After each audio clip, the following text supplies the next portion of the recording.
A common situation that completely baffles many PHP beginners is that they're faced with a completely blank screen like this after loading their page into a browser. When I say it's blank, it really is. If I right-click and view page source, there's nothing, absolutely nothing, no HTML, nothing at all. This happens when display errors is turned off in the PHP configuration and there's a problem with the code in the file. It's an issue that many beginners run into if they decide to use their remote server for testing. Many hosting companies turn off display errors as a security measure because error messages can reveal information that could be useful to an attacker. To emulate this situation, I've had to make a little adjustment to my testing environment. So let's go to my editing program, and in the chapter 08/02 folder of the exercise files, I've created this file .htaccess, and if we open that, this is for an Apache server and it turns off the display of errors. So if you're using Apache as your testing server, you'll probably see the same effect if you load this file blank.php into a browser. Now, not all Apache servers are configured to support htaccess, so if you don't get a blank page, just sit back and watch the rest of this video.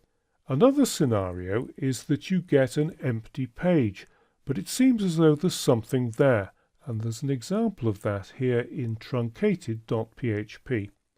Let's load that into a browser. And it does seem as though something is going on because the page's background color has been rendered. And if we view page source, we can see that there is actually some HTML in there, but everything comes to a halt after the first div tag. This often happens after you've tested a page carefully in your local testing environment, but it breaks when you upload it to your live website. When faced with either situation, you need to turn on the display of error messages temporarily. You can do that easily by adding a single line of code at the start of the file. So let's go back to the editing program, and then in truncated.php above the doc type, add in a PHP block, and then in there we need to call the ini_set function, and this will set a PHP configuration directive.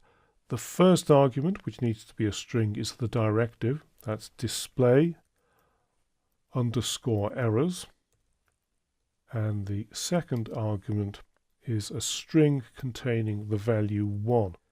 And if we copy that little command there and go to blank.php and put it right at the very top, save both of those files, then if we go back to the browser to blank.php, it's still blank. This happens when you've got a syntax error in your code.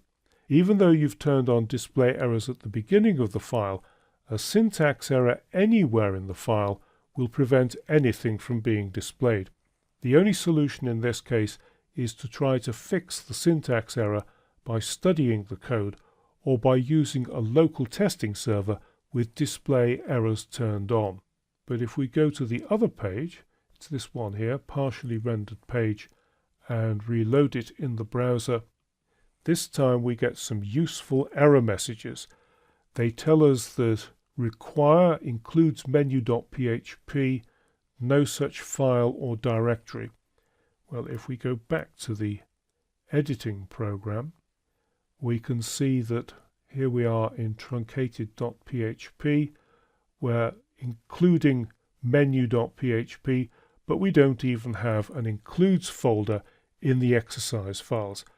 But if this happens with a file that you've tested locally, it probably means that what has happened is you've forgotten to upload the include file, or that you've stored it in the wrong place. So remember, if you get a blank page or one that's inexplicably truncated, it means that display errors is turned off on your server. This is good for security, but it makes troubleshooting difficult. You can turn on display errors temporarily in a file using ini_set and passing it 2 strings as arguments, display_errors as the first argument and 1 as the second argument, both of them in quotes.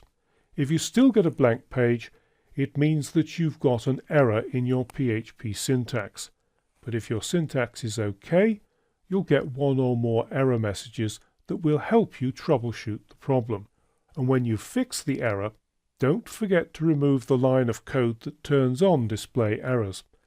Error messages not only look bad in a live website, they also expose information potentially useful to an attacker.